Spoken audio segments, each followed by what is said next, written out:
In this video, I'm going to show you how you can promote your music even though you can't perform live.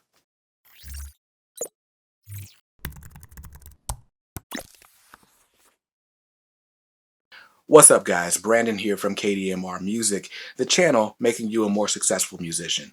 Now we do this each week through videos teaching you music business, music strategy, and music marketing so that you can, use that information to be more successful. So if you're interested in that type of content, hit the subscribe button, then hit that bell icon so that you're notified whenever I post new content.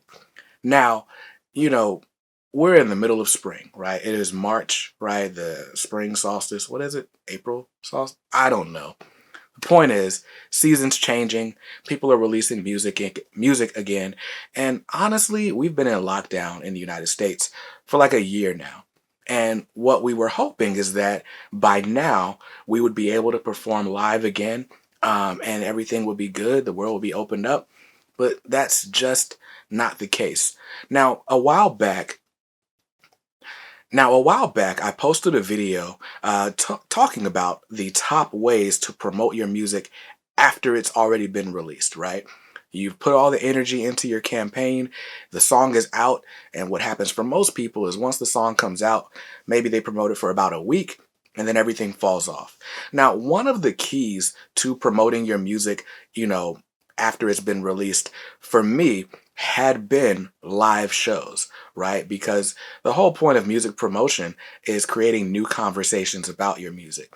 So performing live, going to a different city gives you an excuse to hit up different radio stations, different newspapers, different media outlets to talk about the upcoming show. But without live shows, without live music, a lot of musicians just don't know of ways to create conversations around their music, and that's what this video is for. So again, an important point for you to understand in order to promote your music is just a working definition of what music promotion is. And that is finding ways to create new conversations with new people about your music. It doesn't matter that your music is older. It doesn't matter that your music is already out, because the conversations you should be having are with people that have never heard of your music before. Now, like I said, it's easy to do this when we're talking about performing live, because depending on the venue, depending on the city and state, there's always going to be different people in every building that you perform in. But what happens when you can only promote things online? You can only use the internet. So it feels like you're talking to the same 5, 10, 15 people all the time, and you're saying the same thing to them. Check out my mixtape. Check out my album. Check out this video. It's out now. Right? So we need to figure out how we can take that message from check out my mixtape to, wow, here's an interesting conversation that we weren't having before. And there's a few ways to do that. And the overall or the overarching theme of this is content, right? Content makes the world go round. Content is the fuel that drives the internet. Every single social media platform, every streaming service, they thrive on new, innovative, interesting content. And if you're creating content that's engaging enough, each of these platforms will drive your music farther than you could ever take it by yourself, right? So, of course, one of the easiest ways to create content, or one of the best ways to have content that goes farther, is to create video content. So, create music videos for every song on your album, or as many as you can, right? And even if it's not a music video, maybe you can create a behind the scenes video. Maybe you can start up a series on YouTube where you break down the chords or the progressions for specific songs. Or you could have a video where you talk about the recording process. Maybe while you're recording your music, make sure you bring along a camera or even an iPhone, because iPhones are totally capable cameras in 2021. But yeah, use your phone and just record a quick video. Like, hey, I'll put the phone on screen. Hey, what's up, guys? I'm here in the studio working on this song. It's called Tracks, and it's just about, how I drive in life and so on. I would love for you guys to hear it. It's on the album, and the album is actually out right now. So use the link in this description and check it out. right? So you record that while you're recording your music, and all of a sudden you have 12, 15 little videos that you can use and put on social media when the time comes to promote your songs, right? Now, when it comes to content, video is not the only content that performs well. Photos work really well on social media also. So have a friend bring their camera or use your phone to take pictures of you while you're recording, right? And save those. Save those so that you can put them in a content or put them on social media later, right? So we've talked about pictures and videos and all that's cool, right? But what about content that you don't make? What about content that other people make for you? I like to call it crowdsourced content. Now, the first way that we see this, or one of the more popular ways these days, is through challenges. You can do social media challenges, you can do dance challenges on TikTok, and have your fans upload videos of themselves dancing to your songs. We've heard of a lot of songs going famous on or going viral on TikTok, like that one where people are like this, right?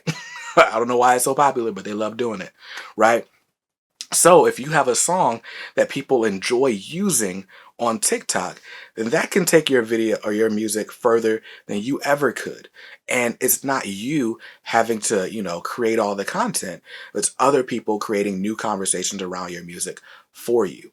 That's always a great idea. So make sure your music is available on TikTok. If you're using DistroKid, it's as easy as selecting TikTok as one of the platforms for them to send your music to. And then you have to create, a little bit of an initial buzz about this challenge, right? So one of the artists in my hometown, his name is Rasta, and he's got the email challenge right now. Maybe I'll put a video on the screen. But he had his mom and his sister do a video, and now it's catching on. There's other people doing the same challenge because it's a dance that they have to learn, right? I'm sure you can do the same thing when it's your music. Now, if you're like, yo, I don't make dance music. I don't make songs that people can snap to and TikTok to. That's cool. What are some other ways that people might use your music? Maybe they're using your music to study, or maybe they're using your music when their kids are doing ballet, right? So the question is, how can you get people to know? How do you inform people that your music is available for those purposes? Well, find some volunteers in your hometown, maybe your mom, maybe your sister, maybe your dad, who knows?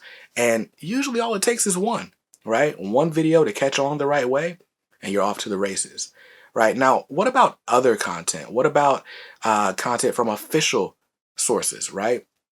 Well, there's all sorts of playlist pitching tools out there. Probably the best to use right now is Submit Hub. And the reason for that is there are a lot of bad actors. There are a lot of people promoting playlists on Spotify that were built with artificial streams. You don't want your music on those playlists because Spotify will take it down if it finds that those streams are fake. So using Submit Hub, you can actually do a little bit more research, take a look at the Spotify pages to see if the numbers look fishy, and then you can use your credits to pitch to those outlets. I've seen artists have a lot of success using Submit Hub in order to pitch their music to playlists, right? So we've got the playlist down, we've got the user generated content down, we've got the official content down. So now you know, right? Content makes the world go round. The more content you can create, the more content you can have created for you, the more conversations you're going to generate around your music, right? Now, just as a simple exercise, I want you to go ahead and write down, right? What kind of music do you make? What types of people would listen to that music, and where do those people hang out? Because that information is what's going to inform the type of content that you create and the type of content that you try to source from your fans, your friends, and your family. If you have any questions about how to do any of those things, hit me up in the comments of this video. If you want me to do a video addressing a specific topic that you have, you can make that request for a custom video in using the link that's in the description of this one. So I hope you saw something you liked in this video. I hope this was helpful for you. If you did, give it a thumbs up. Make sure you subscribe to the channel so you don't miss out when I post the next one. And I'll see you in another video very soon. Until then, be safe, be well, keep dreaming, and work hard to make those music business dreams your reality. Peace.